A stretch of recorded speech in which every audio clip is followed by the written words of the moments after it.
বেশ চমক জাগানো একটা মন্তব্য এবং তদন্ত প্রতিবেদনে উঠে আসা ব্যাপারটা রীতিমতো টক অব দ্য কান্ট্রিতে পরিণত হয়েছে।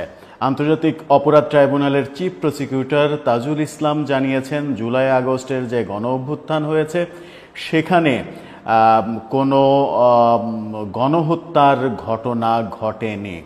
এতদিন যে গণহত্যার কথা বলা হচ্ছিল, শেখ হাসিনার সরকার, আওয়ামী লীগ সরকার গণহত্যার সঙ্গে জড়িত, গণহত্যা করেছে।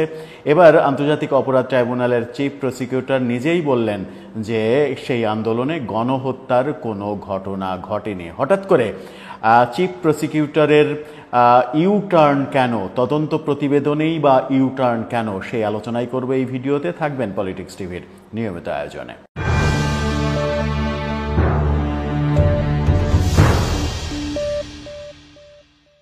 দর্শক, পলিটিক্স টিভির নিয়মিত ভিডিওগুলো স্পন্সর করছে প্রজাপতি.টিভি, নতুন ওটিটি প্ল্যাটফর্ম। আপনারা চাইলে ইউটিউবে, ফেসবুকে, ইনস্টাগ্রামে, টিকটকে দেখে নিতে পারেন। ডেসক্রিপশন বক্সে লিঙ্ক দেওয়া থাকবে, সেখান থেকেও আপনারা দেখে নিতে পারেন প্রজাপতির কার্যক্রম। বলছিলাম চিফ প্রসিকিউটরের কথা।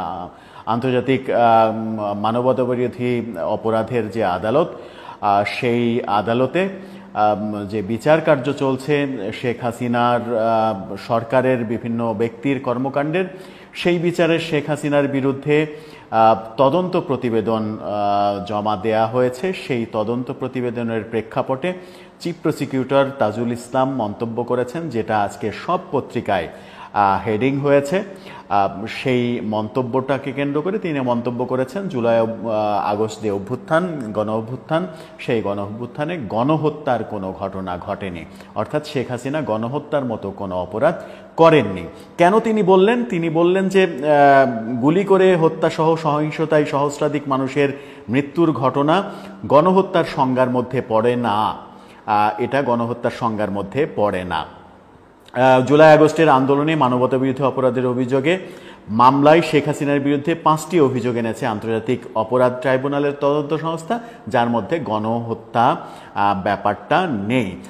রয়েছে সেখানে তিনি মাস্টারমাইন্ড, হুকুমদাতা ও সুপিরিয়র কমান্ডার, অর্থাৎ তিনি লিড দিয়েছেন, এই কর্মকাণ্ড যেটা হয়েছে সেটা লিড দিয়েছেন। সেই হিসেবেই মানবতা বিরোধী অপরাধ সংগঠন করেছেন বলে তদন্ত প্রতিবেদন উল্লেখ করেছে। তাজুল ইসলাম বলেছেন, তদন্ত প্রতিবেদনে আসা তথ্য অভিযোগ যাচাই বাছাই করে চূড়ান্ত করার পর আনুষ্ঠানিকভাবে দাখিল করা হবে।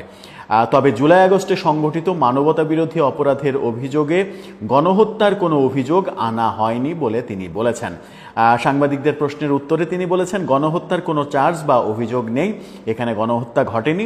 আন্তর্জাতিকভাবে গণহত্যার যে সংজ্ঞা রয়েছে, সেই সংজ্ঞা অনুযায়ী বাংলাদেশে যেসব অপরাধ সেই সময় হয়েছে সেগুলো ক্রাইম এগেনস্ট হিউম্যানিটি বা মানবতা বিরোধী অপরাধ, গণহত্যা নয়।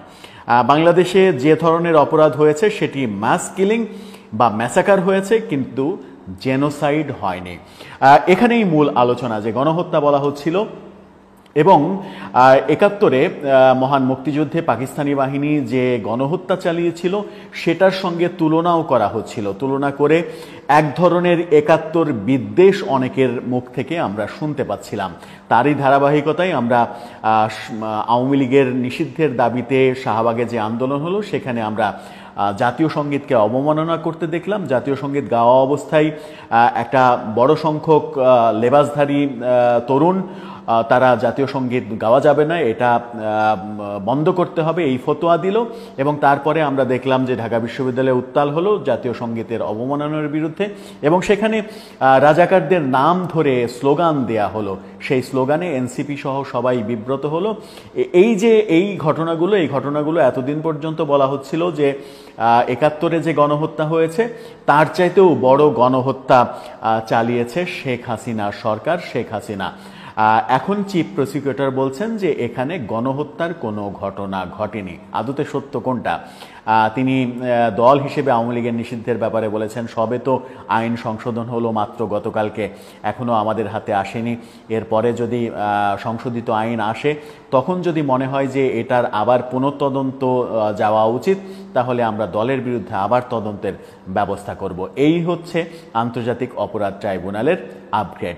দর্শক, এখন কি হবে? এতদিন যারা গণহত্যার কথা বলছিলেন যে শেখ হাসিনা গণহত্যা করেছে, ৭১-এ পাকিস্তানি বাহিনী যেমন গণহত্যা করেছে, ২৪-এ এসে শেখ হাসিনাও গণহত্যা করেছে, সেই আদালতেরই চিফ প্রসিকিউটর সরাসরি বলে দিলেন এবং তদন্ত প্রতিবেদনে সেটা উঠেও এসেছে যে আন্তর্জাতিক প্রেক্ষাপটে গণহত্যার যে সংজ্ঞা, সেই সংজ্ঞায় এই ঘটনাটা পড়ে না, অর্থাৎ গণহত্যা ঘটেনি, শেখ হাসিনা গণহত্যার কাজ করেননি, কিন্তু মানবতা বিরোধী অপরাধ করেছেন, মানুষের অধিকারের বিরুদ্ধে কাজ করেছেন, হত্যাযজ্ঞে নেতৃত্ব দিয়েছেন, মাস্টার মাইন্ড হিসেবে কাজ করেছেন, এই অভিযোগগুলো তার বিরুদ্ধে।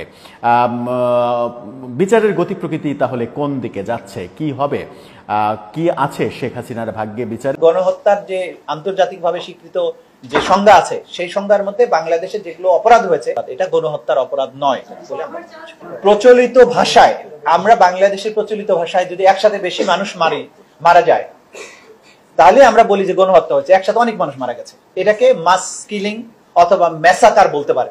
কিন্তু আইনের যেটা জেনোসাইড সেইটা কিন্তু এটা না। ধরেন ১০০ জন লোককে মেরে ফেলা হলো, এটা বাংলাদেশের, আমরা বাংলা ভাষায় বলি গণহত্যা করেছে, কিন্তু এটা ইন্টারন্যাশনাল আইনের জেনোসাইড এটা নয়।